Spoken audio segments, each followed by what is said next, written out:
Alhamdulillah, semoga pembacaan zikir al-ma'surat ini bisa membuat berkahnya kita di majelis ini dan juga satu harian ini. Jadi kalau bisa ini dibaca setiap hari. Setiap hari namanya zikir al-ma'surat.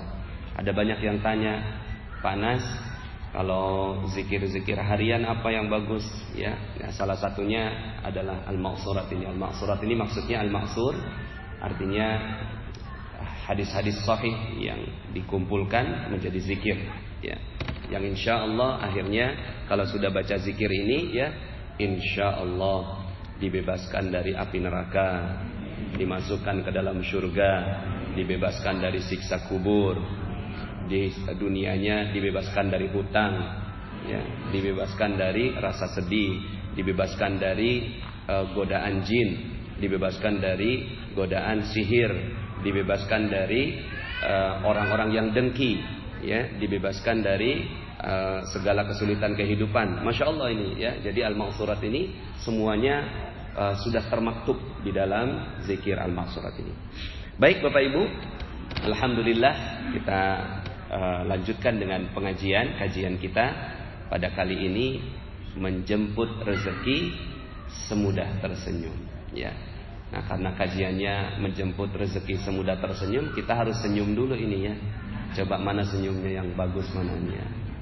Semuanya harus senyum dulu. Senyumnya 227, 2 cm ditarik, ya, ke kanan, 2 cm ditarik ke kiri. Jangan 2 cm kanan, 1 cm kiri. Itu namanya manyun. 227, 7 detik. Ini namanya senyum pramugari. Jadi kalau pramugari dipanggil, Mbak, ya, dia belum ngomong udah 227. Ada apa? Nah, dihitungin 7 detik baru ngomong. Tea or coffee? Nah, jadi harus 227. Jadi sebelum kita mulai, kita senyum dulu, ya. 1, 2, 3. Cling. 1, 2, 3. Lihat kanan kiri. 4, 5, 6, 7. Tahan sampai sore, ya. Cuma begitu aja nyari rezeki itu. Menjemput rezeki itu ya semudah tersenyum yang barusan kita lakukan, ya. Bahwa Allah Subhanahu wa taala sebenarnya sudah jamin rezeki kita. Allah Subhanahu wa taala sudah jamin rezeki kita. Minimal tiap orang 5 miliar per bulan. Amin, ya. Udah dapat belum? Saya ketika pengajian, ya, saya sampaikan bahwa insya Allah setiap orang bisa lah dapat 5 miliar per bulan. Ada yang tanya, Ustaz, bukannya rezeki itu udah ditaker? Ya, udah ditaker. Kayaknya sih itu kegedean, Ustaz. Ya, bukannya rezeki itu udah ditakar? Kalau ketika kita lahir, maka sudah dihitung apanya? Ditetapkan apanya? Ajalnya, apanya? Rizkinya, kemudian jodohnya, kemudian, ya, takdirnya di surga atau di neraka sudah ditetapkan oleh Allah Subhanahu wa taala. Udah ditakar, Ustaz, rezeki itu, ya. Ya, takaran saya begini kali, Ustaz. Kemudian saya jawab, benar, rezeki itu udah ditakar. Sekarang saya balik nanya, ente udah tahu belum takaran rezeki ente?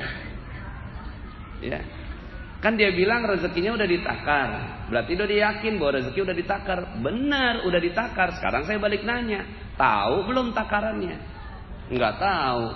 Kalau enggak tahu, saya kasih tahu. Takaran rezekinya orang yang beriman ada dalam surat 24 ayat 55. Surat 24 ayat 55. Sambil dibuka boleh juga itu, ya. Surat 24 yaitu surat An-Nur ayat 55.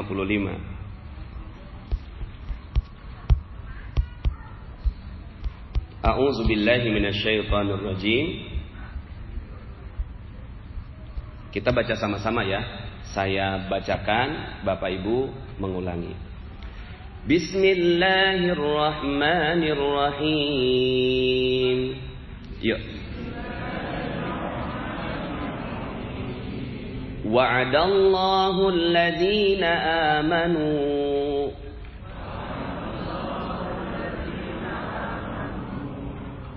الذين آمنوا منكم وعملوا الصالحات.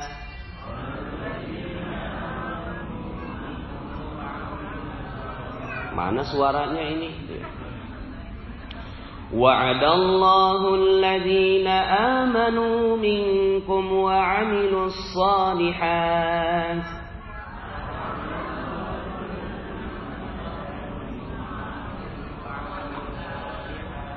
La yastakhlifannahum fil ardh kama istakhlafa alladhina min qablihim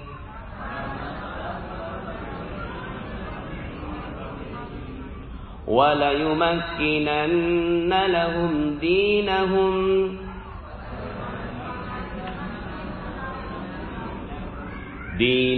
alladhi irtada lahum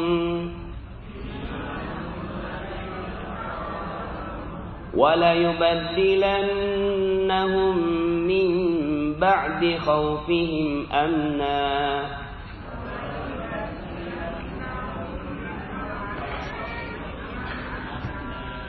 يعبدونني لا يشركون بي شيئا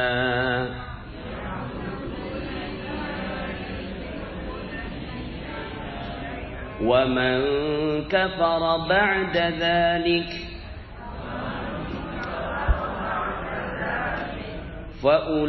فأولئك هم الفاسقون.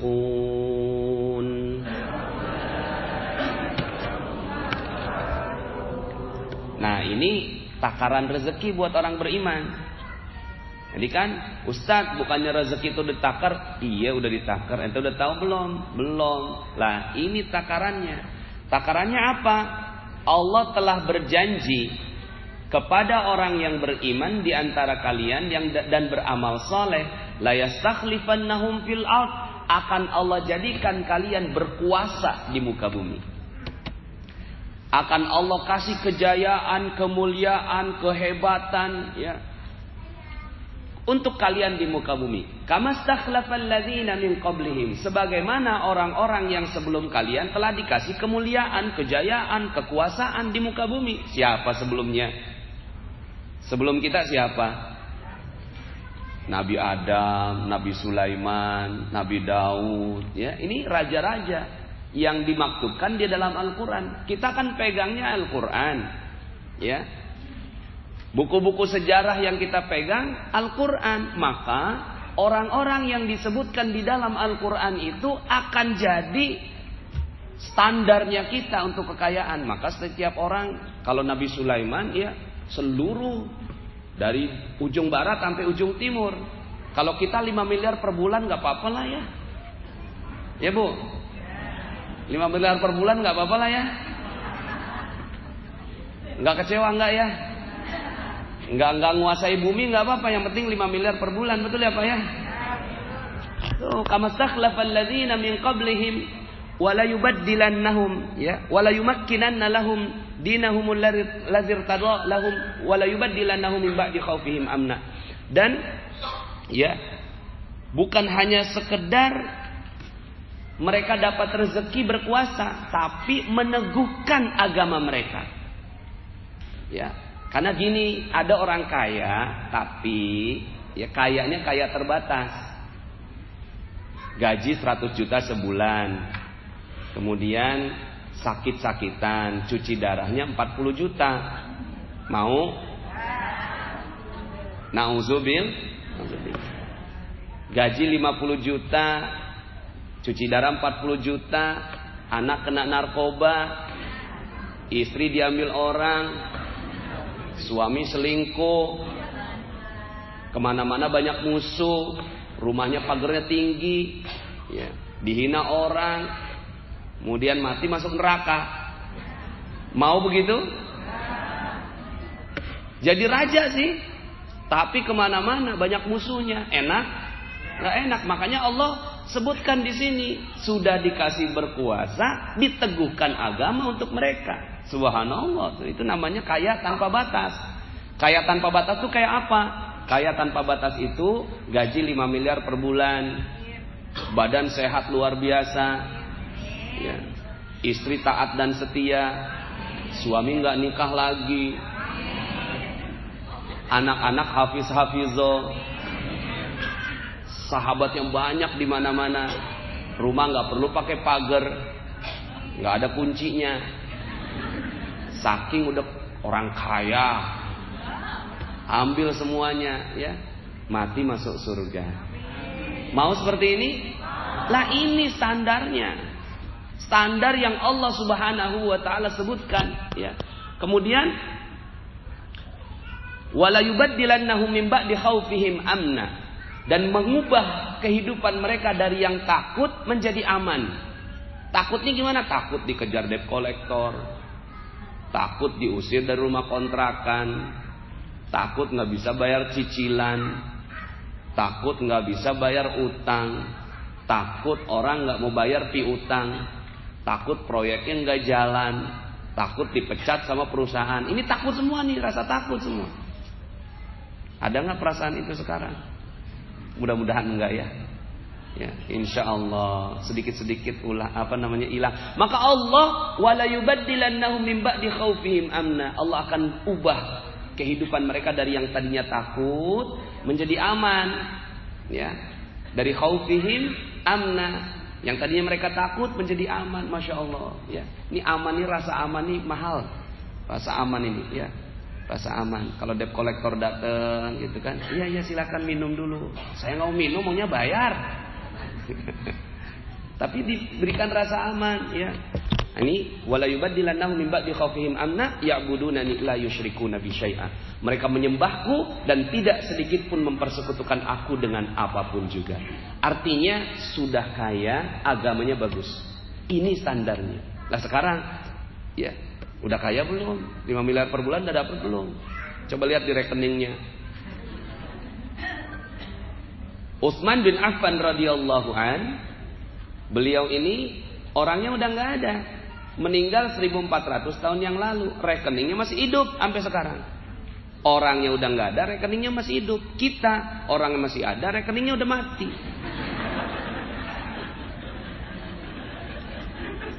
Terus dia nganggep bahwa itu udah takarannya dia. Takaran saya kayak gini kali Ustaz. Enggak, jangan kayak gitu dong. Bukan. Takarannya orang yang beriman itu di dunia kaya raya, berjaya, di akhirat masuk surga. Itu takarannya orang yang beriman, ya. Jadi sekarang ini kita sepertinya inferior gitu, merasa rendah diri, bahwa kita ngerasanya kayaknya nggak bisa, ya. Kita kayaknya ya udahlah, kalau memang udah meluk agama Islam, Islam tuh konotasinya miskin, bau, jelek, ya. Itu konotasi kita kalau kita menjadi orang Muslim. Padahal Allah berikan kejayaan, kemuliaan, kemakmuran, ketinggian, ya, kekuasaan kepada orang yang beriman. Kalau belum dapat berarti kita rapihin aja keimanan kita, nanti juga dapat gitu. Maka, ya, kalau di dalam channel Telegram itu awal-awal sekali saya sampaikan tentang materi perisai rezeki, bahwa sebenarnya rezeki kita itu udah datangnya seperti air bah, seperti air banjir. Cuma kita nggak dapat. Kenapa? Karena kita cinta betul sama yang namanya perisai. Doyannya sama perisai, nggak doyan sama rezeki. Doyannya sama perisai. Perisainya apa? Perisainya itulah dosa. Dosa kita itulah yang membuat akhirnya, ya, seluruh kehidupan kita dipersulit oleh Allah Subhanahu wa Ta'ala. Yang tadinya 5 miliar kagak dapat 5 miliar, ya. Nggak dapat tuh. Maka yuk sama-sama kita rapihkan, ya. Ini air bah, rezeki seperti banjir, ya. Yuk kita lihat dalam surat Nuh. Surat Nuh, surat berapa itu Nuh? 71 ayat 10. Surat 71 ayat 10. Bisa di situ, di laptop, nggak usah. Yuk kita baca sama-sama ya. Boleh kita baca sama-sama? Surat 71 ayat 10. Faqultu astaghfiru rabbakum innahu kana ghaffara. Ayo.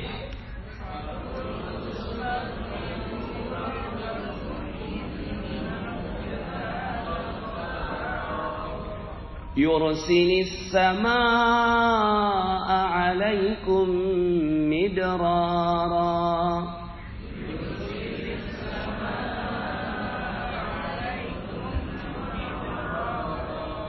Wa yumdidkum bi amwalin wa banina wa yaj'al lakum jannat.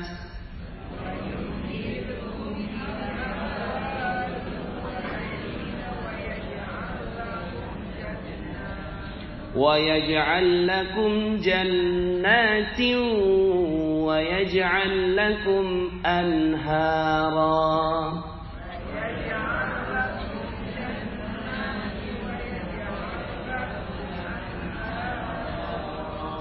مَا لَكُمْ لَا تَرْجُونَ لِلَّهِ وَقَارًا.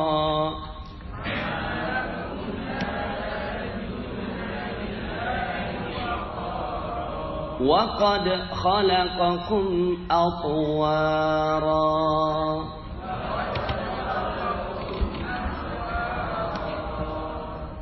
فَقُلْتُ اسْتَغْفِرُوا رَبَّكُمْ. Maka aku katakan kepada mereka, artinya ini ajarannya, kurikulumnya Nabi Nuh kepada kaumnya. Apa sih sebenarnya yang kamu ajarin? Kata Allah begitu ya. Kok mereka nggak ada yang meluk Islam? Mereka kok nggak ada yang meluk agama Islam? Kemudian kata Nabi Nuh, aku sudah bicara ke mereka ya Allah. Apa yang kau bicarakan? Ya, mohonlah ampun kepada Tuhanmu, sesungguhnya Dia adalah Maha Pengampun. Terus, kalau udah diampuni, maka niscaya Dia, Allah, akan mengirimkan hujan kepadamu dengan lebat. Tuh. Jadi perisai inilah yang membuat kita tidak mendapatkan rezeki. Kalau perisainya dibuka, maka rezekinya akan datang.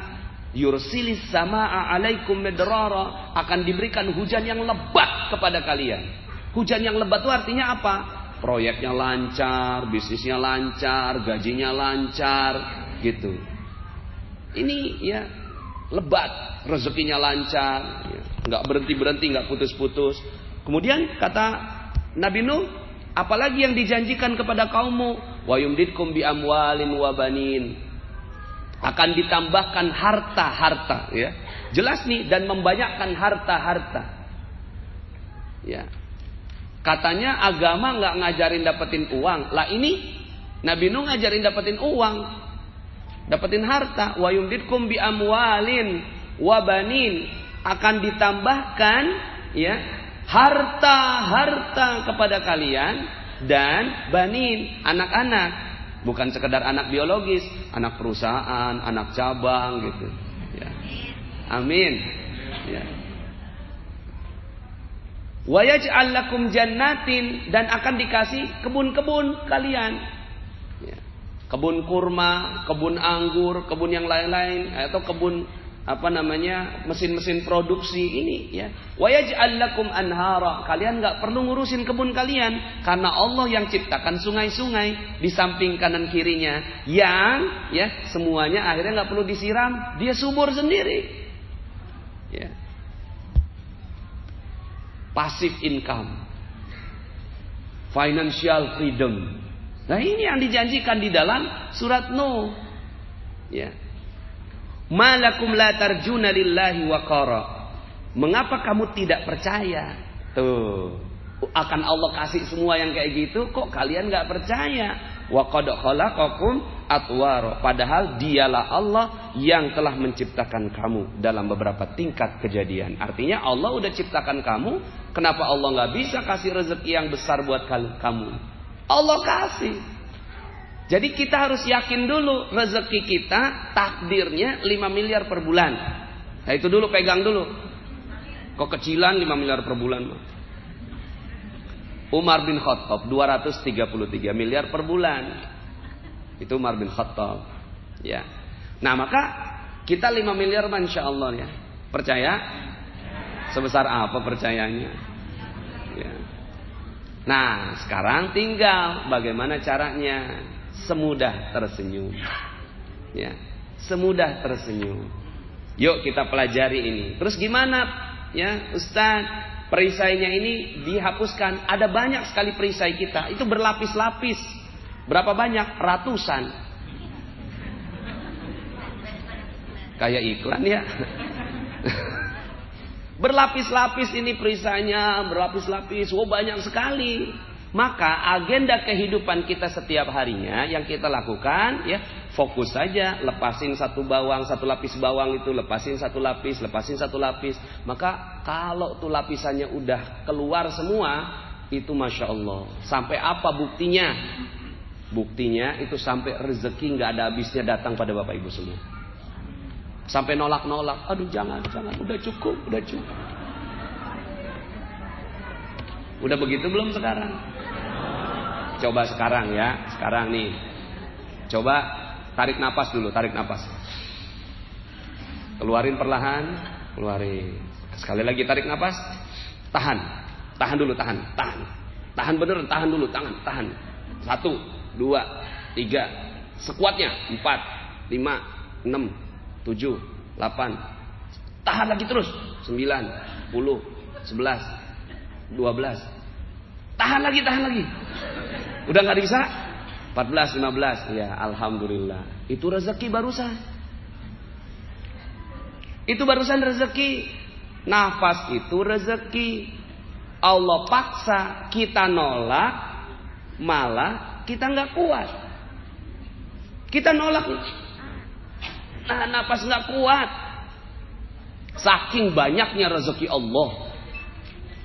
Saking banyaknya rezeki Allah. Maka rezeki Allah ini seperti nafas. Sebenarnya kalau seandainya ini kita udah gak tahan nafas, maka lancar semua rezeki datang sampai bilang cukup ya Allah, cukup. Emang nafas ini mau dihirup semua gitu? Benar, ini buat saya enggak kan? Masya Allah ya. Maka rezeki itu datangnya dipaksa masuk ke dalam diri kita. Kalau kita tahan, malah kita yang nggak nyaman. Nah sama, rezeki itu mau datang pada kita, cuma kita tahan pakai perisai. Perisai itulah dosa, makanya dosa nggak nyaman. Cuma selama ini kita terlalu cinta sama dosa, terlalu cinta tahan nafas, makanya nafasnya nggak datang. Cuma selama ini kita tahan nafas terus. Akhirnya jadinya UMR itu upah minimum regional. Standarnya itu dijadiin standar. Ya. Nah sekarang gimana caranya dapat nafas? Sederhana, lepasin ya, jangan tahan nafas. Kalau udah nggak tahan nafas, Masya Allah itu datangnya Masya Allah banyak sekali. Nah, cuma selama ini yang datang udara. Cuma udara ini kita nggak pernah akui sebagai rezeki kan? Kita nganggapnya itu udah kita hidup dengan nafas. Coba kalau seandainya kita udah nggak bisa nafas terus kemudian harus dikasih oksigen. Oksigennya berapa itu harganya? Nah kita nggak pernah mikir, kita nggak pernah sadar. Ini orang kaya yang tidak sadar akan kekayaannya.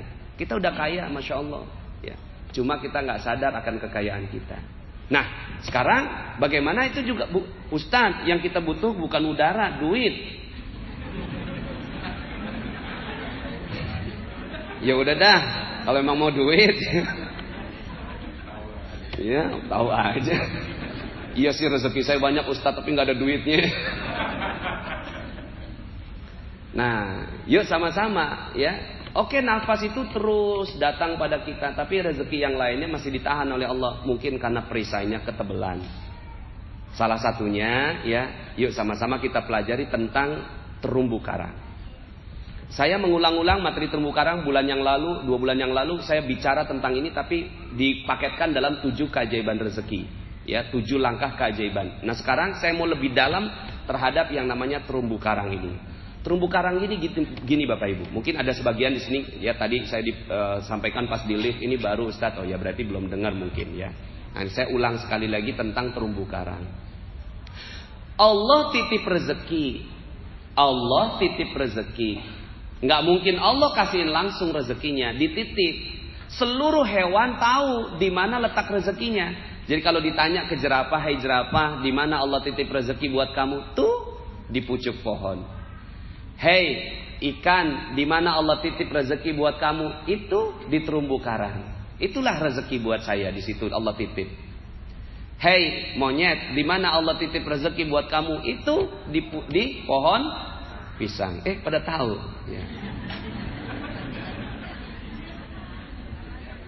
Nah, tapi ketika ditanya kepada manusia, di mana manusia titip rezeki, ya, "Hei manusia, di mana Allah titip rezeki buat kamu?" Ternyata survei saya membuktikan tidak ada satupun yang menjawab dengan tepat. Ya, tidak ada yang mampu menjawabnya dengan tepat. Ada yang bilang rezeki saya dititip di mana-mana, saking di mana-mananya nggak jelas. Akhirnya ya udah belingsakan itu, ya. Lari sana nggak dapat rezeki, lari sana, kan di mana-mana. Akhirnya dia nggak fokus. Ada lagi yang dibilang di tambang, di minyak, di bank, ya, di pekerjaan dan seterusnya. Padahal sederhana sekali. Fahami aja konsep ini, maka mendapatkan rezeki semudah tersenyum. Allah titip rezeki di kemuliaan dan kebahagiaan orang lain. Ketika orang lain mulia dan bahagia, disitulah dapat rezeki. Sederhana. Ya. Allah titip rezeki di kemuliaan dan kebahagiaan orang lain. Maka, kalau si jerapah ditanya, "Hei jerapah, kamu mau nggak merusak pucuk pohon kamu?" Mau nggak si jerapah? Nggak mau. "Hei ikan, mau nggak kamu hancurkan terumbu karang?" Mau? Nggak mau. Tapi manusia, ada nggak manusia yang menyakiti perasaan manusia lain? Ada? Tuh, ya. Akhirnya dia cari kerja nih.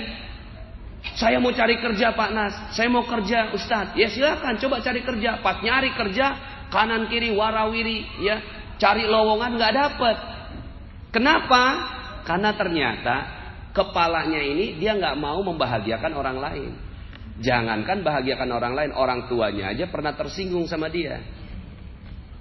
Ya nggak mungkin Allah kasih rezeki, itu perisainya, dan dia cinta betul sama perisai itu, cinta betul nyakitin orang lain. Raja Salman datang, bukannya bersyukur, malah berantem di Facebook. Loh, Raja Salman datang mau 300 triliun Bapak Ibu, Masya Allah. Kenapa Raja Salmannya datang? Kita nggak tahu adab. Nah, sama rezeki Allah datang tiap hari, kita nggak tahu adab, kita nggak tahu caranya bagaimana memuliakan rezeki Allah. Sebagaimana cara kita tidak tahu bagaimana caranya memuliakan Raja Salman. Raja Salmannya datang, kita berantem di Facebook, betul nggak Bapak Ibu? Yuk kita akui aja. Ada yang ngomong macam-macam di Facebook, di WhatsApp, ya, di media sosial sekarang kita. Akhirnya, lah ini adalah cerminan kita. Kita ngaku bahwa rezeki di minyak, rezeki di proyek.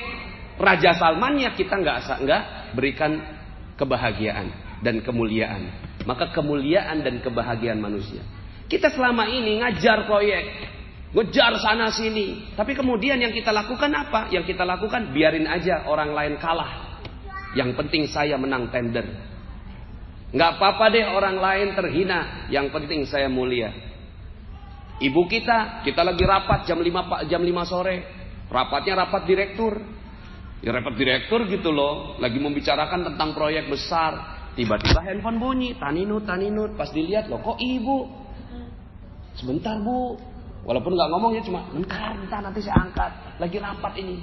Taninut. Ya ibu lagi. Palingan ngomongin gigi palsu. Taninut. Ya ibu lagi. Matiin. Bentar nanti saya akan telepon. Rapat. Mau bicarain proyek. Karena dia pikir rezeki itu di proyek. Tiba-tiba ibu di ujung telepon sana meneteskan air mata. Tes. 1 tetes. Tega banget.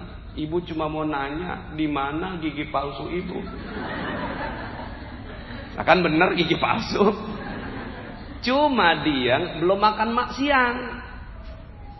Belum makan siang jam 5, kelaparan. Nggak bisa makan kalau nggak pakai gigi palsu. Namanya juga ibu.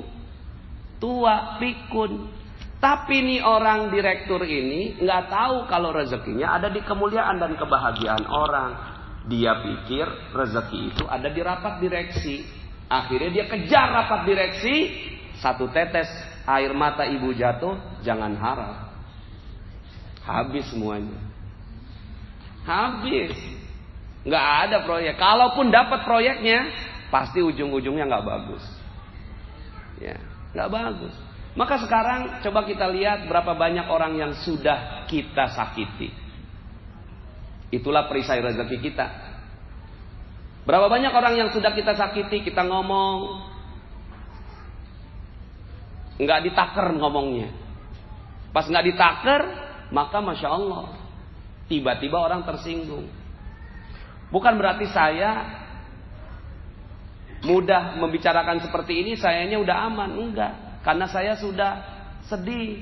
Ini saya menyampaikan materi ini supaya saya bisa diampuni oleh Allah Subhanahu wa Ta'ala. Saya, ya Allah, saya mau menyampaikan ini supaya saya diampuni. Suatu ketika Bapak Ibu, saya itu punya paman, tapi paman kecil, adiknya ibu saya. Adiknya ibu saya ini umurnya masih di bawah saya. Dia kerja sama saya. Karena dia bisa macam-macam, bisa laptop, bisa ngatur keuangan, bisa nyetir. Akhirnya jadi asisten. Pas jadi asisten, kemana-mana saya disetirin tuh sama paman saya ini. Suatu ketika ketemu sama Ustadz Yusuf Mansur. Pas ketemu sama Ustadz Yusuf Mansur, ditanya, ente sama siapa? Saya jawab, sama supir. Tuh, saya ngomong sama supir. Saya pikir nih paman saya nggak ada. Dia dengar Bapak Ibu. Cuma saya nggak tahu. Saya nggak tahu, orang saya cuma ngomong sama supir. Saya pikir itu bukan masalah. Beliau meninggal dunia. Tiba-tiba ada yang ngasih tahu ke saya, Pak Nas, beliau ini udah meninggal dunia. Cuma saya mau kasih tahu aja, dulu pernah ngomong dia kecewa sama Pak Nas ketika ketemu sama Ustadz Yusuf Mansur. Pak Nas bilang jalan sama supir. Terus saya mau minta maafnya gimana coba? Orangnya udah nggak ada. Cuma mulut saya ini gampang banget keluar kata-kata yang nyinggung orang lain. Kemudian saya lihat, Masya Allah, bener aja ya, rezeki saya semua ditahan oleh Allah Subhanahu wa Ta'ala. Karena mulut saya ini gampang banget ya menyampaikan hal-hal yang nyinggung perasaan orang lain. Lah itu yang kita nggak tahu. Yang kita tahu berapa banyak? Yang kita tahu aja banyak, apalagi yang kita nggak tahu. Ya sudah. Kalau seandainya sekarang itu terjadi, mulut kita ini menyakiti perasaan orang lain, jangan harap rezeki Allah datang. Karena itu adalah selubung perisai rezeki. Kan tadi ditanya, di mana Allah titip rezeki buat manusia? Di kemuliaan dan kebahagiaan orang lain. Nah sekarang akhirnya di kepala kita udah. Yang di kepala kita, ini install sekarang. Pulang dari pengajian ini langsung install di kepala kita bahwa rezeki adanya di senyum orang lain. Senyum orang lain, ya udahlah pokoknya orang lain senyum aja dah. Ya, terserah nggak dapat proyek nggak apa-apa, yang penting orang senyum gara-gara kita. Mungkin nggak, kalau seperti ini kita perlu ngalah. Suatu saat, aduh karena ini tendernya ketat sekali, terus kemudian kok dia terlalu berharap, ya udahlah kita ngalah, yang penting dia bahagia. Kesannya sih nggak dapat rezeki, tapi sebenarnya dia menang. Kenapa? Karena dia telah mendapatkan senyum orang lain. Ini lagi jalan, ada bencong sebelah kiri, jam 12 malam di Taman Lawang. Tok tok tok, abang gangguin kita dong.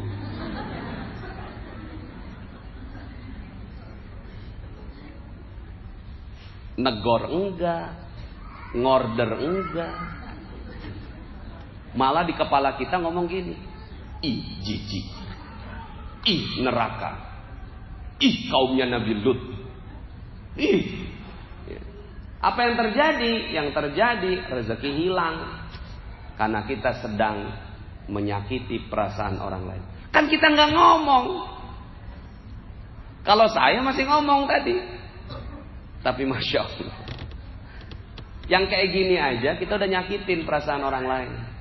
Kenapa? Karena kita tidak memuliakan dan membahagiakan. Nah sekarang gimana caranya memuliakan dan membahagiakan bencong?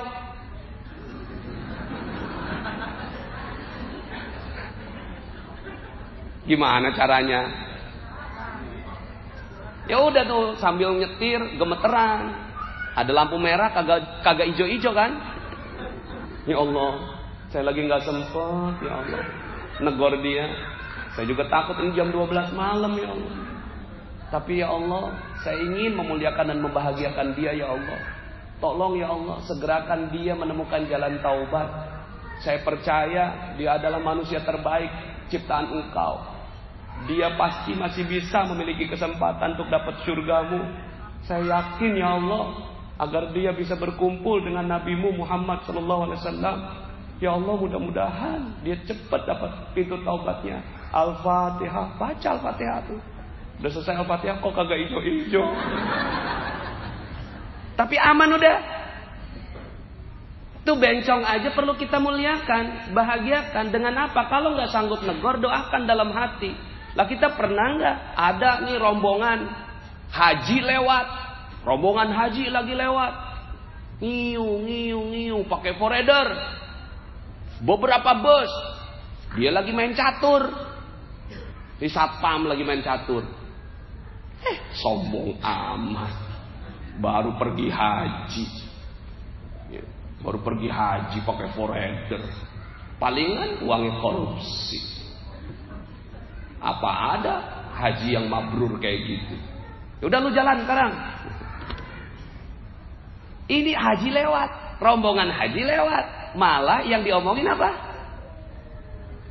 Yang ngomongin malah tuh orang haji dilaknat sama dia dengan pikirannya, dengan kata-katanya. Walaupun orang itu nggak dengar. Apa yang terjadi? Jangan harap nih orang pergi haji.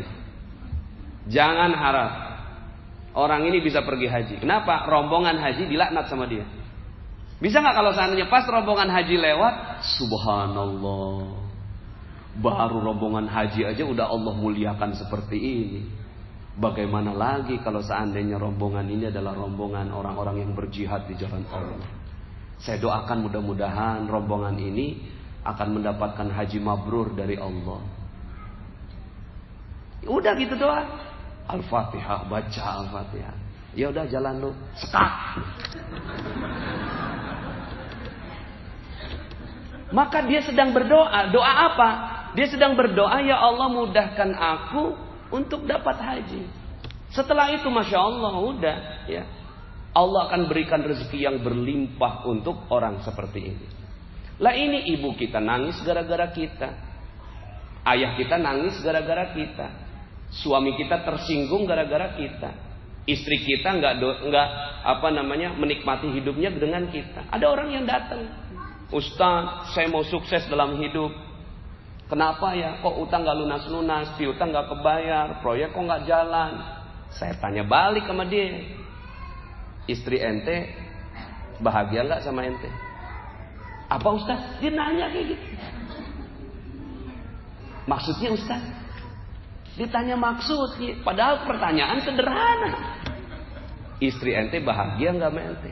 Gini Ustaz, anak lagi nanya utang Ustaz. Kenapa yang utang anak kagak lunas, piutang anak kok kagak dibayar orang, proyek kok kagak selesai? Iya, anak tanya, istri ente bahagia nggak sama ente? Kayaknya kagak nyambung deh Ustaz. Ini begini nih. Dia merasa bahwa pertanyaannya nggak nyambung, padahal bagi saya itu banget. Enggak gini. Ane sebelum jawab permasalahan ente, Ane mau tanya dulu, istri ente bahagia nggak bersama dengan ente? Enggak kayaknya. Bener nih, bener. Ya udah pasti. Jangan harap utang ente lunas, piutang ente kebayar. Sementara istri ente aja nggak bahagia bersama dengan ente. Ya udah, sederhana kok nyari rezeki itu. Kita selama ini cari proyek, cari tender, cari gaji, cari komisi, cari persenan, kemana-mana. Tapi orang-orang di sekitar kita itu ya nggak bahagia karena kita. Semua orang itu menangis karena kita, kecewa karena kita. Maka ya sudah, ibarat terumbu karang, ikan ini kan rezekinya di terumbu karang. Ya, setiap kita melukai perasaan orang lain seperti kita ngebom, Bapak Ibu. Bum, habis itu terumbu karangnya. Bum, habis terumbu karangnya. Bum, habis terumbu karangnya. Kemudian kita berharap mendapatkan terumbu karang yang baru. Padahal setiap saat yang kita lakukan adalah menghancur-hancurkan terumbu karang. Bisa? Gak bisa. Maka nggak penting proyeknya apa, nggak penting produknya apa, nggak penting rezekinya berapa, persennya berapa, untungnya berapa, ya, nilai proyeknya berapa, nggak penting. Yang penting adalah apakah setiap kehidupan kita sekarang orang lain itu bahagia karena kita. Ini baru bahagia dulu nih, bahagia.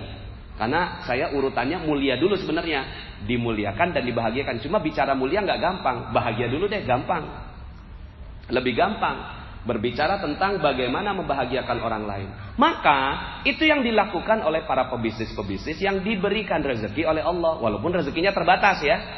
Orang-orang yang ingkar kepada Allah kan bikin mic begini ya. Bikin mic. Bapak Ibu senang gak kalau dengar suara bagus kayak gini? Enak gak? Ya. Maka orang yang bikin mic ini memikirkan gimana caranya supaya orang kalau dengar enak. Kan ada mic-mic yang biasa tuh ya. Kalau saya bicara, ini capeknya di sini Bapak Ibu. Pas saya ngomong kayak gini kok enak banget ya. Apalagi nanti kita tutup dengan Asmaul Husna nanti di akhir ya. Oh, Asmaul Husna kalau pakai gini, ya Allah, ya Rahman, ya Rahim, ya Malik. Waduh, enak ya. Sayanya aja enak. Ini nggak sampai pakai ada urat-urat di sini.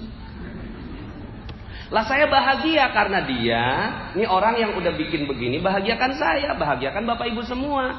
Maka dia pantas dapat rezeki Allah. Cuma rezekinya terbatas. Di dunia dapat rezeki, di akhirat belum tentu. Kecuali kalau dia masuk Islam. Dia bikin handphone, kita semua suka dengan handphone. Dia bikin WhatsApp, penemunya WhatsApp sudah bahagiakan. Berapa orang sih penemunya WhatsApp ini? 1 miliar orang. Pada pakai WhatsApp semua? Padahal nggak kenal sama yang bikin. Gak kenal sama yang bikin. Tapi dia mikir gimana caranya supaya pengguna WhatsApp menjadi jauh lebih mudah menggunakan WhatsApp. Dia bikin kreasi macam-macam. Dia bikin gimana caranya supaya lebih cepat koneksinya. Dia bikin lagi gimana cara ngirim gambar. Dia pikir gimana caranya kalau gambar itu bisa dicoret-coret gitu ya. Sekarang ini kan bisa tuh kirim gambar kemudian dicoret-coret, kasih crop, kasih macam-macam. Ini namanya kreasi bagaimana untuk membahagiakan para penggunanya. Lah kita pakainya gratis sampai sekarang. Dari mana rezekinya? Lah kita nggak ngerti itu. Ya pokoknya sekarang dia mikir gimana caranya 1 miliar manusia dibahagiakan oleh penemunya WhatsApp. Sekarang pertanyaannya, udah berapa banyak orang yang kita bahagiakan? Udah 1 miliar? Nah kalau udah 1 miliar orang kita bahagiakan, ya coba aja dikali 1 orang 1 juta, 1 miliar kali 1 juta berapa? Ya udah. Nah sekarang kita berlomba-lomba aja udah. Lomba-lombanya apa? Lomba-lombanya bagaimana membahagiakan orang lain. Udah setiap orang lihat gimana caranya supaya dia senyum. Udah gitu doang. Nggak usah mikirin diri kita. Pikirin gimana caranya pas ketemu sama tukang ojek. Bang ojek gimana kabarnya? Ya. Mau dianterin Pak? Oh, maaf yang sekarang nggak dulu tapi saya senyumin dulu ya. Yang penting senyum. Lah ini tukang ojek kagak kita tegur. Iya kan? Orang-orang di jalan ya. Waktu itu Bapak Ibu ketika saya jalan, jiwa saya ini masih jiwa yang Masya Allah nih. Sekarang jalan taubat saya lah Bapak Ibu.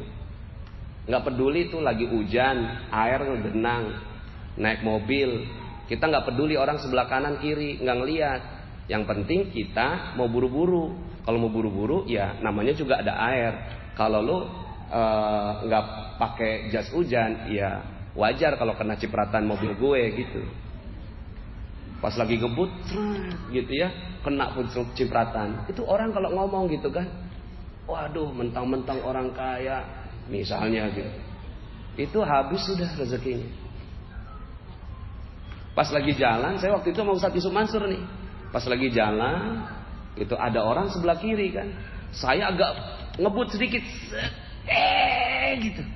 Rem. Dia ngitung saya, Bapak Ibu. Saya kaget juga. Ngerem kenapa Ustaz? Nggak ada apa-apa. Itu ada air. Nanti kena cipratan orang. Nanti kita nggak tahu doanya dia. Masya Allah, sampai segitunya. Langsung, Masya Allah, dalam hati saya, ya Allah, saya ini pantesan aja rezeki saya habis. Saya nggak mikirin orang, yang saya pikirin diri sendiri. Gimana saya sukses, gimana saya bahagia, tapi nggak pernah mikirin gimana senyumnya orang.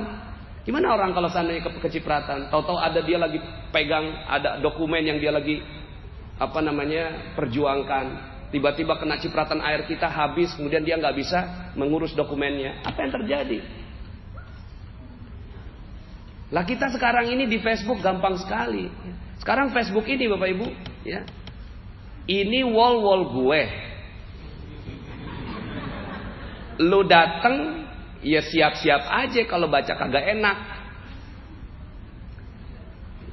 Ada yang kayak gitu? Ada. Mudah-mudahan di sini insya Allah setelah ini, hati-hati pakai wall Facebook. Karena yang namanya Facebook itu bisa dibuka oleh semua orang. Dulu cuma temen aja, sesama temen yang bisa ngeliat. Sekarang semua orang bisa. Ya. Sekarang semua orang siapa aja, yang penting namanya lengkap gitu, udah dicari, ada tuh mukanya. Pas mukanya kita lihat, kita tersinggung sebagai orang yang baca. Dulu kita nggak pernah ngomongin tentang kafir, ya. Itu di lingkungan kita. Kita baca setiap hari. Bismillahirrahmanirrahim. Qul ya ayyuhal kafirun. Setiap hari kita baca. Setiap hari kita baca, katakan kepada orang yang kafir. Tapi dulu sebelum masanya Facebook, sebelum masanya medsos, kita nggak pernah ngomong kafir di luar, ngomongnya di kalangan kaum muslimin aja. Coba kalau seandainya Anda ditugaskan doa di sebuah upacara bendera 17 Agustus. Pas lagi doa gini, mohon saya akan berdoa menurut ajaran agama Islam.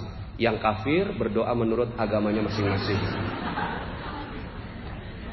Gitu nggak kita ngomong dulu? Enggak. Berbeda adabnya kan langsung. Kita nggak mau menyinggung orang. Akhirnya yang kita lakukan, yang berbeda kepercayaan, mohon untuk berdoa menurut kepercayaan dan keyakinannya masing-masing. Itu untuk menjaga perasaan. Sekarang di Facebook kita ngomong, ya, orang kafir di neraka. Ada teman kita yang kafir, dia tersinggung, habis sudah. Terus gimana dong? Ya sekarang beda eranya di medsos, ngomong yang baik-baik aja, bikin aja orang tersenyum di medsos, bikin orang tersenyum di WhatsApp. Sekarang WhatsApp grup, ya. Dulu WhatsApp grup nggak terlalu banyak seperti sekarang. Saya aja ada berapa puluh grup. Isinya nyinggung orang, bolak-balik, alumni di kabung. Ya udahlah, kita udah siap aja kalau di alumni. Ya, ngomongnya kan kita nggak ngerti. Alumni SD, ya kita nggak tahu.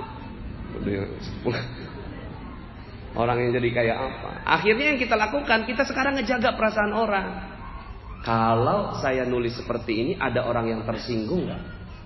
Bolak-balik dipikirin. Kalau kita nulis begini, ada orang yang tersinggung nggak? Kalau kita melakukan itu, maka insya Allah, ya, insya Allah rezeki kita akan dimudahkan oleh Allah Subhanahu Wa Taala. Amin ya rabbal alamin. Jadi sederhana, semudah tersenyum. Coba celing, tuh, wah, enggak, lihat kanan kiri, udah gini doang, udah nggak perlu ya kita nih, ya. Kadang-kadang kita ngejar ke banyak hal, tapi tempat rezekinya sendiri malah dihancurkan oleh kita. Ya, maka mulai dari sekarang, yuk sama-sama kita mulai dari sekarang. Bagaimana caranya, dan kepala kita isinya ini adalah bagaimana orang lain bisa bahagia karena kita. Bagaimana orang lain bisa bahagia karena kita. Udah itu aja. Nggak usah pikirin nanti akan dapatnya kayak apa. Tiba-tiba ajaib aja. Ajaib, kehidupan kita semuanya akan dimudahkan oleh Allah Subhanahu Wa Taala. Tiba-tiba akhirnya proyek jadi gampang, ya. Orang kok ya nggak komplain sekarang, ya. Tiba-tiba aja orang yang udah lama nggak mau bayar utangnya kepada kita, tiba-tiba dia piutangnya, saya ini barusan aja nyapu. Tiba-tiba ketemu dokumen, ternyata saya masih punya utang ya sama kamu 6 juta. Ya, padahal udah bertahun-tahun. Minta dong nomor rekeningnya, biar saya transfer. Tuh begitu nantinya jadinya. Ini udah ditagih-tagih kagak datang, ditagih-tagih dia malah lebih galakan daripada kita. Ya. Kenapa? Karena kitanya di kepala kita mikirnya saya harus bahagia, terserah orang lain kayak apa. Maka mulai dari sekarang sederhana. Banyak orang yang bertanya kepada saya, Pak Nas, itu ngomong kayak gitu terumbu karang dalilnya ada nggak? Saking ya udah lupa udah nggak ingat sama dalil gitu. Saya bicara seperti itu, dipikirnya dia mesti ada dalilnya. Dalilnya apa Ustaz? Dalilnya apa Pak Nas? Rezeki dititip di kemuliaan dan kebahagiaan orang. Mana dalilnya? Ya, sederhana sebenarnya dalilnya. Ya, dalilnya di mana? Di dalam sebuah hadis Rasulullah Shallallahu Alaihi Wasallam itu bersabda, "Man sarrahu ayyub sato lahu fi rizqihi aw yunsaha lahu fi atharihi fal yasil rahimah." Barang siapa yang ingin dilapangkan rezekinya, tuh udah jelas tuh. Barang siapa yang ingin dilapangkan rezekinya dan dipanjangkan umurnya, maka hendaklah ia menyambung tali silaturahim. Sederhana.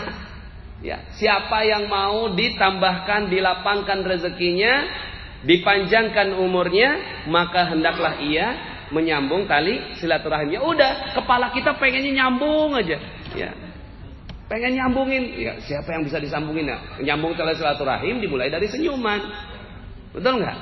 Mungkin nggak kita nyambung tali nyambung tali silaturahim sama kamu? Ya nggak bisa. Ya.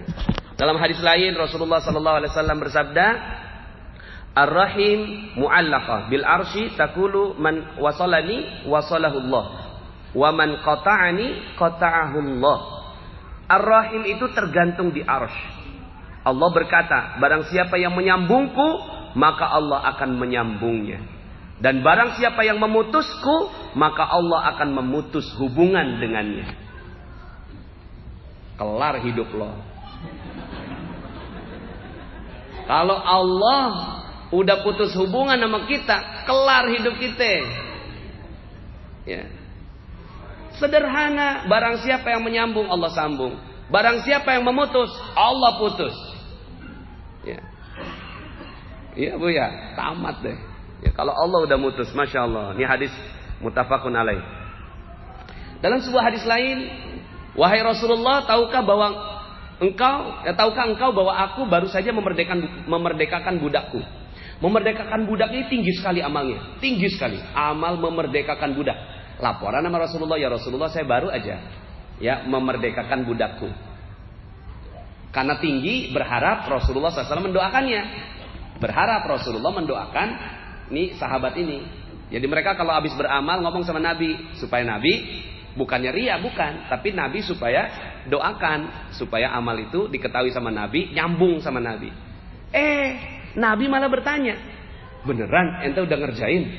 Beneran ente udah memerdekakan budakmu? Iya ya Rasulullah. Ya, kata Rasulullah itu. Kenapa ente memerdekakan? Loh, bukannya itu mulia ya Rasulullah? Apa kata Rasulullah? Seandainya engkau berikan budak itu kepada paman-pamanmu, maka itu akan lebih besar pahalanya. Memerdekakan budak ini tinggi sekali, mulia sekali. Tapi ternyata di atas amal yang mulia itu masih ada di atasnya apa? Menyambung tali silaturahim. Gitu. Jadi paman-pamannya ini memang kerepotan, perlu bantuan. Terus kemudian ya seandainya punya budak maka pekerjaannya jauh lebih mudah. Tapi ini ada keponakannya ngebebasin budak. Coba kalau seandainya pamannya tahu gitu ya, saya baru saja bebasin budak aku. Ya kan punya harapan tuh paman. Coba kasih aku. Ya kan? Masya Allah, sampai begitunya Bapak Ibu ya. Kemudian bagaimana caranya? Orang yang menyambung silaturahim itu bukanlah yang menyambung hubungan yang sudah terjalin ya. Jadi menyambung tali silaturahim akhirnya kita datengin orang-orang yang gampang aja. Kita gampang, emang udah terjalin hubungannya, kita perbaiki, kita rapihkan, kita tingkatkan, kita muliakan. Iya, itu benar. Tapi yang dimaksud bukan hanya itu. Akan tetapi ialah orang yang menyambung silaturahim adalah yang menjalin kembali hubungan kekerabatan yang sudah terputus. Jadi kalau seandainya, ya, jadi artinya bukan berarti yang belum terputus, yang sudah terputus disambungin, yang udah terputus didiemin aja, nggak ditambahkan, nggak ditambahkan kualitas yang enggak. Tapi artinya dua-duanya dijalankan. Tapi yang dimaksud oleh Rasulullah, ya, menyambung tali silaturahim adalah yang terputus itu yang disambung. Misalnya kita pernah ngutang sama orang itu kecewa sama kita, bayar undur karena memang kita belum ada uang. Dulunya sahabat, terus kemudian pas kita udah ada uang gitu ya, kita bayar. Maaf ya, ini saya baru bisa bayar. Orang itu udah keburu kecewa, terserah, akhirnya kita transfer aja dah. Pas kita transfer, orang itu kita nggak tahu atau orang itu ridho apa enggak sama kita. Nah terus kemudian kita gimana caranya nyambung tali silaturahim sama dia? Ya, kita datangin rumahnya, kita kasih kue, macam-macam kreativitas kita. Dan kemudian di kepala kita mikir gini, Masya Allah, kalau belum tersambung sama dia, saya takutin rezeki Allah buat saya diputus di tempat yang lainnya. Jadi ya hal-hal seperti ini yang harus kita lakukan ya. Semudah tersenyum ya. Makanya tabassumuka fi wajhi akhika shadaqah. Senyummu di hadapan saudaramu adalah sedekah. Jadi bencong aja harus kita muliakan dan bahagiakan. Tapi jangan senyumin, jangan. Karena bisa multitafsir. Ya. Ini aja gitu ya. Kemudian doakan kalau seandainya emang gak berani ya. Nah, terus bagaimana kalau seandainya belum sanggup? Ustaz, saya itu pernah salah sama orang, tapi saya belum sanggup minta maaf sama dia. Tapi saya mau sekali supaya saya disambungkan tali silaturahim dengan dia. Misalnya seorang anak menikah tanpa izin orang tua. Orang tua marah. Itu jangan harap rezekinya udah pasti dah, bolak-balik dia ngerjain apa, kagak beres. Karena yang dia putus orang tua. Orang tua ini ya adalah mataharinya rezeki, sumbernya diputus, habis sudah. Terus gimana? Saya belum sanggup, Ustaz. Kalau datang saya ditendang sama orang tua saya. Kalau datang saya diusir. Anak saya dihina. Macam-macam lah. Gimana caranya kalau udah seperti ini? Gelar sejadah. Gelar sejadah, kemudian sholat hajat. Ya Allah, ini sholat ini aku khususkan untuk ibuku, agar dia dibuka pintu maafnya terhadapku. Allahu Akbar. Terusin aja, terusin sholat hajat sampai ibu kita mau memaafkan kita. Karena kita udah nyambungnya sama Allah, nyambung sama Allah, nanti Allah sambungkan. Nah maka akhirnya kalau kita udah tahu orang-orang yang kita lukai. Tadinya sih saya mau minta Anda menulis ya, Bapak Ibu menulis. Coba deh sekarang tulis orang-orang yang pernah sakit hati sama kita. Yuk tulis yuk, boleh ya? Gak apa-apa lah ya, tulis aja ya, ini majelis ilmu. Kalau yang ada handphone boleh tulis di handphone. 1. Daftar orang yang sakit hati sama kita. Daftar orang sakit hati sama kita. Tulis 1, namanya siapa. Jangan, nggak boleh nyontek, nggak boleh. 1, siapa namanya? 2, siapa namanya? Dia pernah sakit hati sama kita. Tulis aja, tulis sekarang. Ya. Tulis, walaupun udah almarhum. Gak apa-apa, tulis aja. Tulis orang yang pernah sakit hati sama kita. Entah kata-kata, entah perbuatan, entah yang kita tahu. Kita pernah nyakitin hati dia. Coba tulis. Karena gini, kalau ilmu gak ditulis ya gak nyambung juga. Tapi kalau ditulis mudah-mudahan insya Allah nyambung. Coba tulis sekarang, siapa orang yang pernah sakit hati sama kita. Sudah 10 daftarnya atau lebih yang pernah sakit hati sama kita. Mungkin suami pernah sakit hati, mungkin istri pernah sakit hati, mungkin ibu pernah sakit hati, mungkin ayah pernah sakit hati, mungkin kakak, mungkin adik pernah sakit hati, mungkin anak pernah sakit hati sama kita. Kita ngomong tiba-tiba anak sakit hati. Lah kan saya orang tua Pak Nas. Kenapa iya juga? Biarin aja saya ngomong gitu. Anak saya sakit hati sama saya. Enggak gitu. Tetap aja. Nahnu narzuquhum wa iyyakum dalam sebuah hadis, dalam sebuah ayat. Kami berikan rezeki buat anakmu baru ke kamu. Jadi rezeki itu adanya di anak. Kalau udah punya anak. Tapi matahari rezekinya ada di orang tua. Ridhonya Allah berdasarkan ridho orang tua. Nah, jadi siapa yang pernah kita sakiti? Mungkin rekan kerja, mungkin sahabat. Ya, udah semua ditulis. Kalau udah, daftar kedua. Siapa orang yang pernah menyakiti kita? Yang pertama kan siapa orang yang pernah kita sakiti? Tulis daftar namanya. Kita sakiti dia, yang kita sadar. Yang kedua, siapa orang yang pernah menyakiti kita, yang kita dendam sama dia. Dendam banget. Kalau ingat namanya, rasanya, wah gitu ya. Itu pernah nyakiti kita, tulis aja nggak apa-apa. Nomor 1, dia pernah nyakiti kita. Nggak usah disebutkan alasannya, kejadiannya, namanya aja. Udah ditulis. Siapa orang yang pernah nyakiti kita, nyinggung perasaan kita, nyinggung hati kita, mungkin pernah nampar kita, mungkin pernah menghina kita, mungkin pernah berurusan sama kita dan kita nggak suka. Tulis namanya. Udah?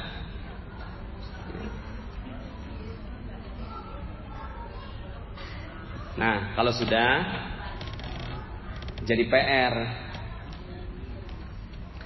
PR-nya sholatin satu-satu. Sholatin satu-satu. Sholat hajat. Ini namanya sholat hajat. Sholat hajat minta sama Allah agar satu, orang yang pernah kita sakiti, kita nggak tahu kan di mana orangnya, bagaimana caranya, kita minta sama Allah dulu, sambungin ke Allah, nanti Allah sambungkan ke dia. Sholat ya, sholatnya kapan saja, sholat hajat dari yang penting jangan ba'da subuh, jangan ba'da asar, jangan ba'da subuh, jangan ba'da asar. Ya, ini adalah waktu-waktu yang tidak diperbolehkan untuk sholat sunnah. Jadi sholatnya adalah ya di lain waktu itu kapan saja. Mungkin setelah sholat duha, duhanya 2 rakaat, 4 rakaat, terus tambahin sholat hajatnya 2 rakaat, boleh.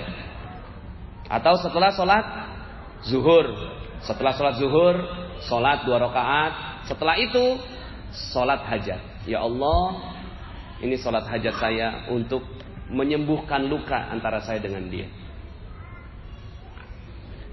Niatnya ya pakai bahasa Indonesia aja lah. Ya Allah, saya niat sholat hajat dengan hajat saya agar engkau sampaikan permohonan maaf saya kepada dia. Allahu Akbar.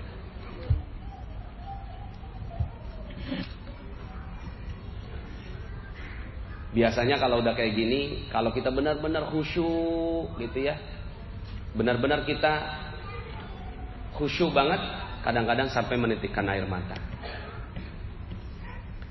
Jadi kalau seandainya sekarang nih utang kita kagak lunas, piutang kagak kebayar, proyek kagak beres-beres, nggak dapat 5 miliar per bulan, lihat daftar itu. Itulah sebabnya.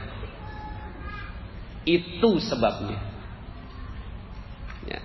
Kalau itu udah beres, kira-kira bisa nggak ya Pak Ustadz, kira-kira bisa nggak beres setelah ini?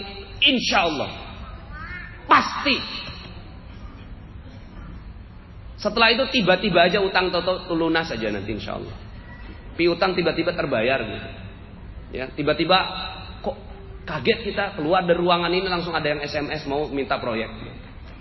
Ya. Ini ada barusan testimoni, ada yang baca di Telegram.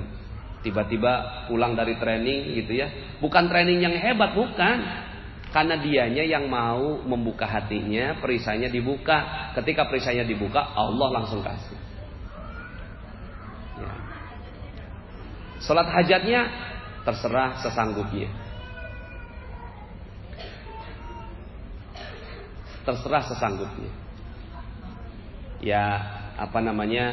Misalnya nih, ngerasa sekali udah cukup ya. Ya Allah, saya pernah melukai hati ibu saya. Maka ya Allah, tolong saya barusan dapat nih kajian. Mungkin karena ini rezekiku terputus. Maka ya Allah, inilah sholat hajatku. Agar engkau menyampaikan permohonan maafku kepada ibuku. Allahu Akbar. Terus rasa udah yakin. Ya udah sekali aja cukup. Tapi kalau merasa belum yakin nih, sholat lagi, sholat terus, sholat lagi, ya, sampai beres, sampai beres. Karena Allah tadi jamin, siapa yang menyambungku, siapa yang menyambungnya maka aku akan sambung. Siapa yang memutusnya maka aku putus hubungan sama Allah. Putus hubungan sama orang ini. Maka ya kita nyambungnya dengan apa? Dengan sholat dulu. Nanti tiba-tiba Allah kasih keberanian kita untuk bertemu. Nanti ya mungkin kita belum sanggup untuk bertemu. Mungkin ada kakak adik yang barusan putus hubungan gara-gara harta warisan. Ya. Oh iya banyak itu. Ya udah sholat aja udah. Mungkin kita nggak sanggup, ya Allah kakak saya begitu banget yang nguasain tanah ya Allah. Ya udah ya Allah saya mah nggak sanggup ngomong sama dia. Allahu Akbar. Udah gitu aja. Sholat hajat. Nah kalau sudah bisa begini ya, daftarnya nih kita bikin daftar nih 1, 2, 3 sampai gitu kan. Nah kemudian tadi tuh orang yang pernah melukai kita, lah kan kita nggak pernah nyakitin dia, tapi dia yang nyakitin saya. Harusnya dia dong yang sholat.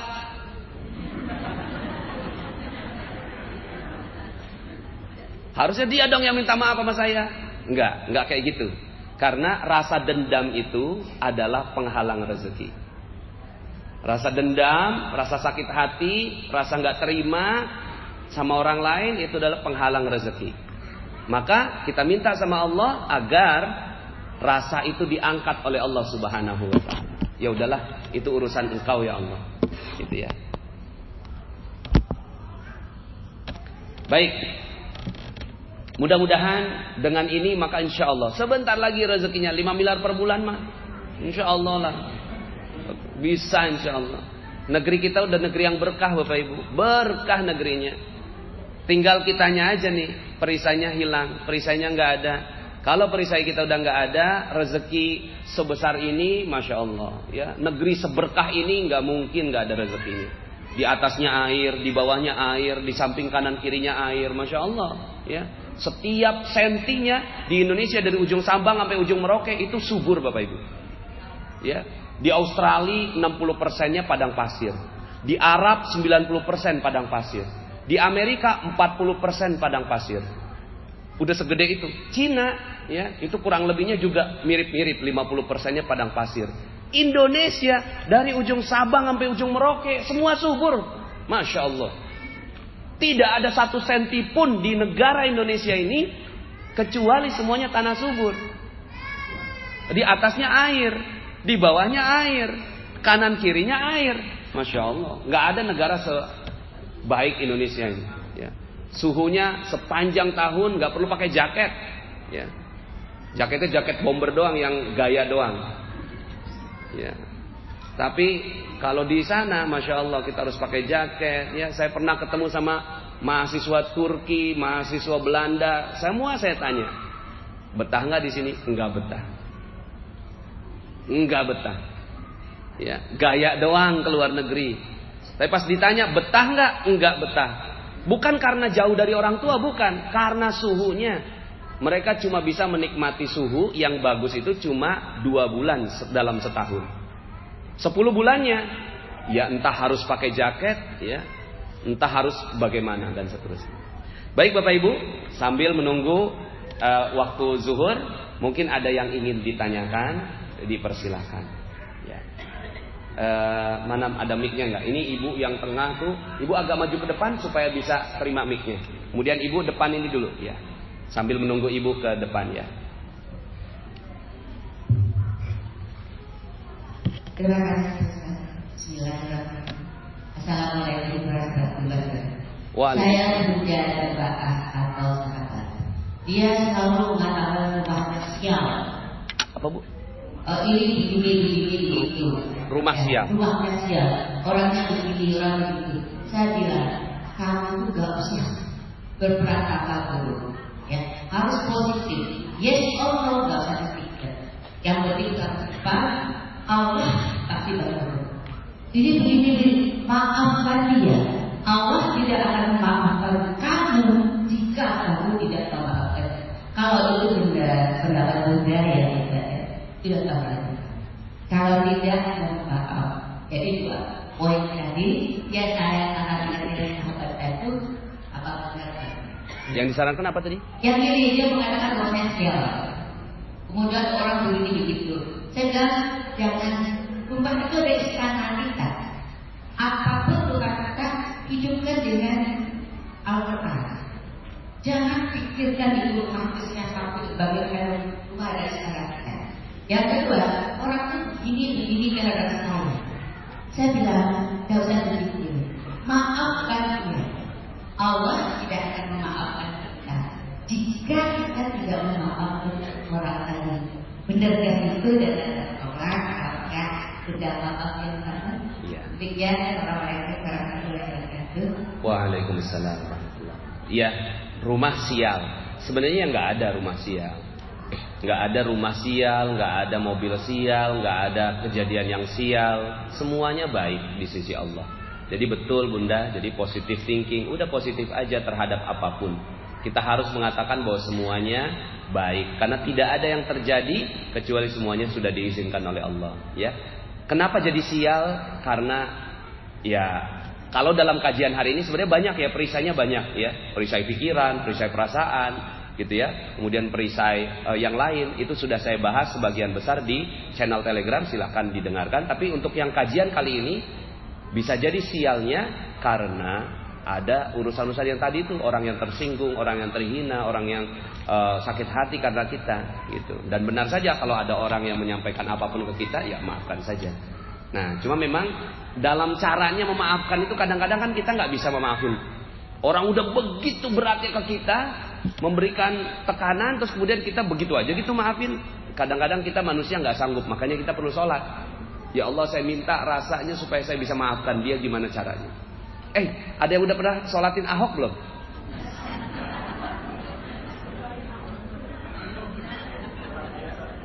Doain tuh begini. Tapi doa yang lebih baik sholat hajat. Daripada kita bacain Facebook, bacain berita, mending sholat aja. Ya Allah, saya serahkan Ahok kepadamu. Allahu Akbar. Mudah-mudahan kau berikan hidayah. Udah gitu aja ya, supaya beres. Enggak beres-beres tuh berita tentang Pak Ahok ya kan. Nah, daripada gitu, nah artinya ini udah berikan beratnya kepada kaum muslimin. Itu aja doain aja. Apalagi yang cuma sekedar menghina-hina sederhana ke kita, doain aja. Ke sana. Ibu itu ada di ujung. Bapak-bapak ada yang mau nanya? Oh, ada ya.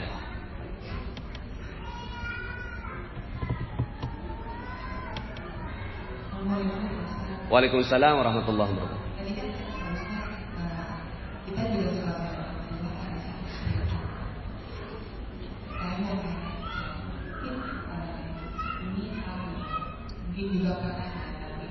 boleh agak keras sedikit Bu? Bagaimana kalau misalnya anak kita ingin menikahi seseorang yang sama sekali tidak kita studi atau tidak kita suka. Dan kita sudah dari awal sudah memperingatkan dengan anak kita.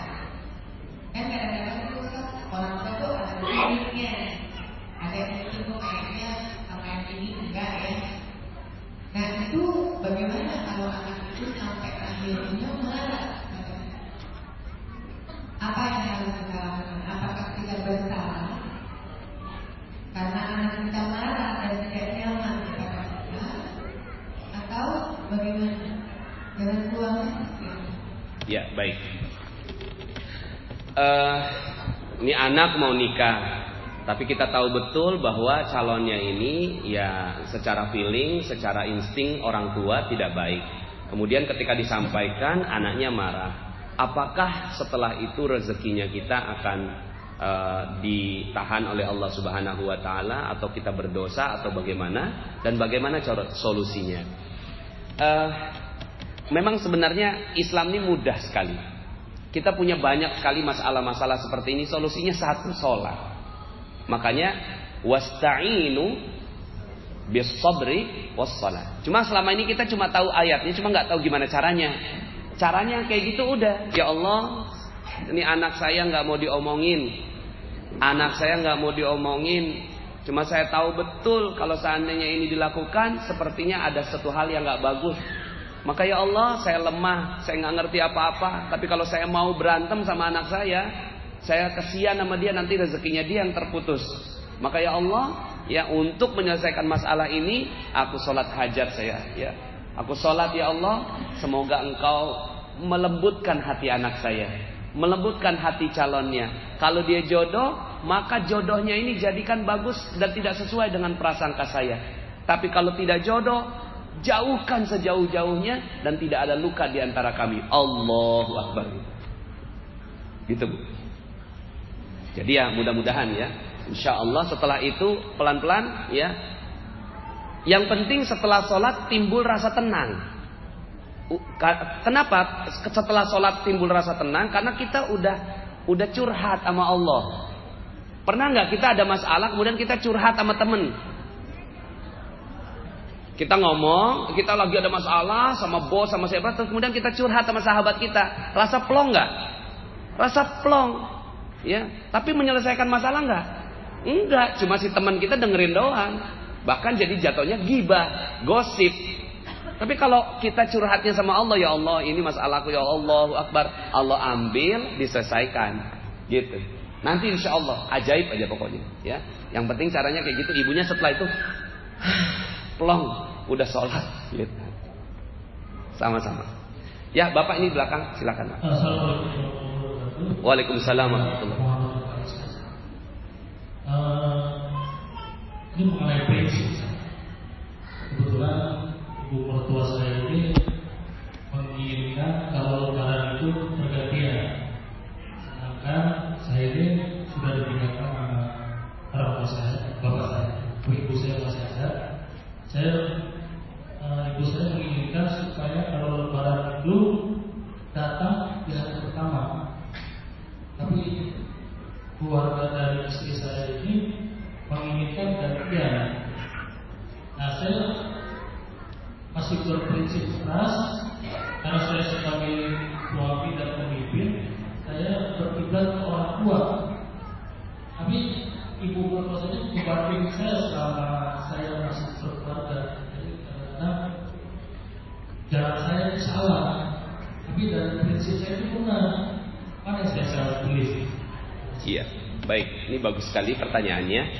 Kita punya prinsip dan kita pegang teguh prinsip ini, dan ada dasarnya. Dasarnya misalnya seorang anak adalah milik ibunya, gitu ya. Sehingga akhirnya wajar dong kalau seandainya kita mendahulukan ibu kita dibandingkan dengan mertua, ya. Jadi prinsip ini benar-benar saja. Cuma mungkin PR buat Pak Rifai, dengerin audio garis kebenaran. Udah dengar belum? Udah dengar ya? Garis kebenaran. Nah, garis kebenaran ini berbicara begini. Kadang-kadang prinsip kita, gitu ya. Kadang-kadang prinsip kita ini kita pegang tapi tidak menyelesaikan masalah. Kadang-kadang kita korbankan prinsip kita dan menyelesaikan masalah. Dan akhirnya kita harus berkompromi terhadap hal ini, ya. Jadi sepanjang kita masih punya garis kebenaran bahwa gue yang benar, lo yang salah, saya yang benar, kamu yang salah. Semua masalah dalam kehidupan semuanya cuma itu doang. Saya benar, kamu salah. Saya benar, kamu salah. Kalau mau dapat rezeki, balik. Saya salahnya di mana ya? Kamu benar pastinya. Karena tidak mungkin di luar kita ini salah. Di luar kita pasti benar. Karena di luar kita ini adalah diatur sama Allah, di luar kita. Tapi di dalam kita yang ngatur kita. Maka saya pasti salah, orang lain pasti benar. Ya. Terus gimana caranya? Ya, seperti Rasulullah SAW. Kalau bicara prinsip, Rasulullah prinsipnya nabi. Kalau kita jadi nabi gimana? Kamu kan nabi. Kata-katamu wahyu. Ya. Kamu diberikan Al-Quran. Ada yang nimpuk kamu. Pas ditimpuk, gitu ya. Kena nih. Udah azan ya? Belum. Iya. 14 menit lagi. Kalau kita jadi nabi ditimpuk, kita omongin apa? Lu sembarangan lu ya. Gue nabi lu. Gue kutuk jadi kodok lu. Kalau kita jadi nabi, punya prinsip. Tapi Rasulullah SAW ditimpuk malah begini. Saya salah apa ya? Kok saya ditimpuk? Besoknya ditimpuk lagi. Saya salah apa ya? Timpuk lagi. Saya salah apa ya? Tidak ada kejadian di luar kecuali benar. Karena yang nimpuk bukan berarti dia. Bisa jadi Allah nimpuk. Ada yang salah apa saya? Hari keempat nggak ada yang nimpuk. Ditanyain, mana orang yang nimpuk saya biasa itu? Ya, lagi sakit ya Rasulullah. Didatengin akhirnya dapat hidayah masuk Islam. Seandainya di hari pertama ditimpuk, lu kagak ngerti gue nabi, ya. Gue kepret lu. Akhirnya bisa jadi orang ini nggak masuk Islam, tersinggung dengan Rasulullah SAW. Tapi ketika Rasulullah menurunkan garis kebenarannya, maka hidayah datang. Insya Allah setelah ini, ya. Memang jalannya magnet rezeki ini unik-unik ya Bapak Ibu ya. Kadang-kadang prinsip-prinsipnya kita nyoba untuk memahami prinsip orang lain. Nah, cuma karena ini panjang sekali, garis kebenaran ini bahasnya panjang ya. Tugasnya mungkin coba didengarkan lagi garis kebenaran. Walaupun Bapak prinsipnya benar, ya. Cuma yang mungkin kita perlu lakukan adalah bagaimana kebenaran kita juga diakui menjadi kebenaran-kebenaran orang lain. Sehingga jangan begini, saya benar, orang lain salah. Tapi bagaimana saya benar dan orang lain benar juga ya, gitu. Nah, itu prinsipnya garis kebenaran.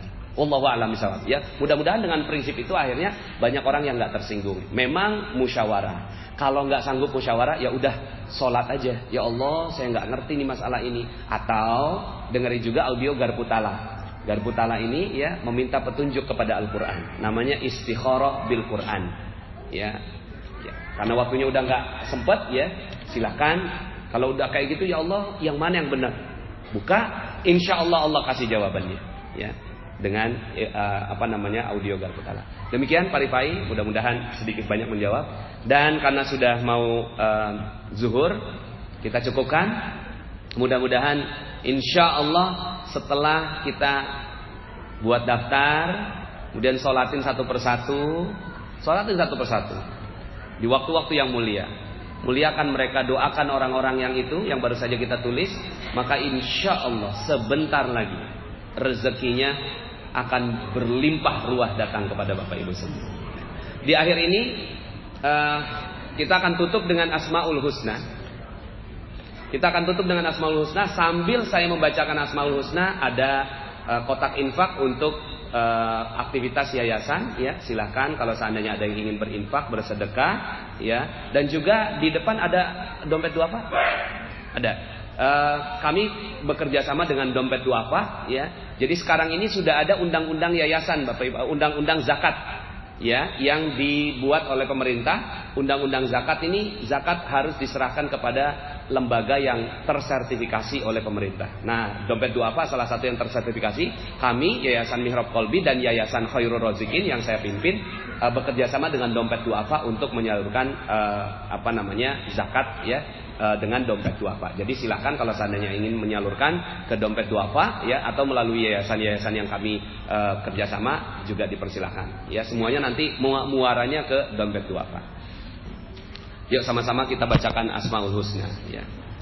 Astaghfirullah, Astaghfirullah, Astaghfirullah,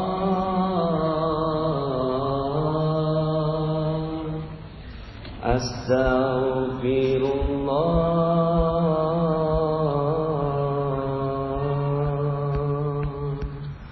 Sambil bawa nama-nama orang yang baru saja kita tulis dalam Asmaul Husna ini. Mudah-mudahan Allah Subhanahu wa taala izinkan kita diampuni terhadap mereka-mereka semua, juga Allah mengampuni mereka, dan Allah berikan rezeki yang besar untuk kita semua.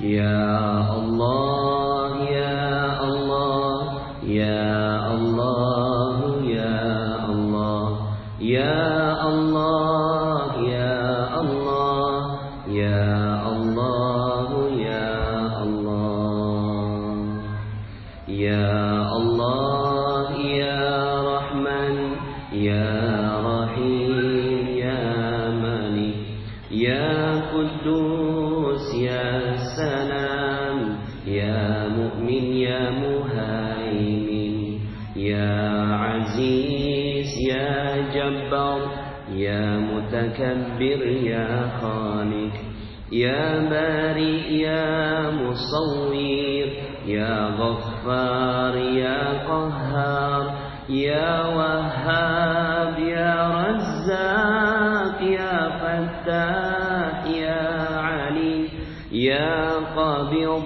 ya Basir, ya Khafid, ya Rafi', ya Mu'iz, ya Mudhil, ya Sami', ya Basir, ya Hakam, ya Adl, ya Latif, ya Khabir, ya Halim, ya Azim, ya Ghafur, ya Shakur, ya Ali, ya Kabir, ya Hafiz, ya Mukit, ya Hasib, ya Jalil, ya Karim, ya Raqib, ya Mujib, ya Wasi', ya Hakim, ya Wadud, ya Majid, ya Ba'id, ya Shahid, ya Haqq, ya Wakil, ya Qawi, ya Matin, ya Wali, ya Hamid, ya Muhsi, ya Mubdi, ya Mu'id, ya Muhyi, ya Mumit, ya Hayyu, ya Qayyum, ya Wajid, ya Majid, ya Wahid, ya Ahad, ya Samad, ya Qadir, ya Muqtadir, ya Muqaddim, ya Muakhir, ya Awwal, ya Akhir, ya Zahir, ya Batin, ya Wali, ya Muta'ali, ya Bar, ya Tawwab, ya Muntaqim, ya Afu, ya Rahuf, ya Malikul Mulk, ya Zul Jalali wal Ikram, ya Musit, ya Jami', ya Ghani, ya Mughni, ya Mani', ya Dar, ya Nafi', ya Nur, ya Hadi, شفيع يا بقي يا وارث يا رشيد يا صبور يا الله يا الله يا الله يا الله يا الله يا الله يا الله يا الله يا الله يا الله يا الله يا الله يا الله يا الله يا الله يا الله يا الله يا الله. أعوذ بالله من الشيطان الرجيم. بسم الله الرحمن الرحيم. الحمد لله رب العالمين حمدا ناعمين حمدا شاكرين حمدا يوافي نعمه ويكافئ مزيدا. يا ربنا لك الحمد ولك الشكر كما ينبغي لجلال وجهك وعظيم سلطانك. اللهم صل وسلم على نبينا محمد وعلى آله وصحبه أجمعين. Ya Allah, ya Rahman, ya Rahim, ya Razzaq, ya Fattah, ya Alim. Segala puji bagimu ya Allah yang telah menghantarkan ilmu dan hidayahmu pada pagi hari ini ya Allah. Maka ya Allah, ya Rahman, ya Rahim, aku telah mengetahui kesalahan-kesalahanku ya Allah. Aku telah mengetahui dosa-dosaku ya Allah. Aku telah mengetahui sebab-sebab rezekiku tertahan ya Allah. Maka inilah kami, manusia yang penuh hina, lupa, alfa, khilaf, penuh dosa. Dosa kami lebih banyak daripada gunungan pasir di pantaimu ya Allah. Dosa kami lebih tinggi daripada gunung. Dosa kami lebih banyak daripada bintang-bintangmu di langit ya Allah. Maka ya Allah ya Rahman, jikalau siksa dunia saja kami tak sanggup menghadapinya, bagaimana lagi siksa di akhiratmu ya Allah. Jika siksa di dunia ini berupa kesulitan hidup, kami tak sanggup menghadapinya, lalu bagaimana lagi kami menghadapi neraka-Mu ya Allah. Maka ya Allah ya Rahman ya Rahim, kasihanilah kami ya Allah. Kasihanilah kami ya Allah. Kasihanilah kami ya Allah. Betapa banyak orang yang tersinggung karena kami ya Allah. Betapa orang yang sakit hati karena kami ya Allah. Betapa orang yang terhina karena kami ya Allah. Ya Allah ya Rahman ya Allah, kami tak sanggup meminta maaf satu persatu kepada mereka ya Allah. Maka Engkau yang memudahkan ya Allah segala urusan kami dunia dan akhirat ya Allah. Maka hapuskanlah perisai dosa dalam hati kami ini ya Allah, sehingga Kau berikan rezeki yang berlimpah di dunia maupun di akhirat ya Allah. Ampuni dosa kami pada ibunda kami ya Allah. Kami pernah melukai hatinya ya Allah, melukai perasaannya ya Allah, menyinggungnya ya Allah. Bahkan kami pernah membuat ibu kami menetes air mata karena kami ya Allah. Maka ya Allah ya Rahman ya Rahim, ridhonya bergantung ridho orang tua ya Allah. Ridho-Mu bergantung ridho orang tua kami. Maka ya Allah ya Rahman ya Rahim, dengan doa kami ini, agar Kau memudahkan ampunan dari Dia ya Allah pada kami. Ya Allah ya Rahman ya Rahim, ampuni dosa kami kepada ayah kami ya Allah. Kami pernah meremehkannya ya Allah. Kami pernah merendahkannya ya Allah. Kami pernah menghardiknya ya Allah. Ampuni dosa kami pada istri, suami, anak-anak kami ya Allah. Ampuni dosa-dosa kami pada tetangga kami ya Allah. Ampuni dosa kami pada rekan kerja kami ya Allah. Ampuni dosa kami semua ini ya Allah. Ya Allah ya Rahman ya Rahim, kabulkanlah doa kami. Terimalah taubat kami ini ya Allah, dan mudahkan kami ya Allah untuk mendapatkan rezeki-Mu di dunia berupa keberkahan hidup ya Allah, dan rezeki-Mu di akhirat berupa syurga dan keridhaan-Mu ya Allah. Kabulkanlah kami ya Allah. Rabbana atina min ladunka rahmah wa hayyi' lana min amrina rasyada. Rabbana atina fid dunya hasanah wa fil akhirati hasanah wa qina adzabannar. Bi fadli subhana rabbika rabbil izzati amma yasifun wa salamun alal mursalin walhamdulillahi rabbil alamin.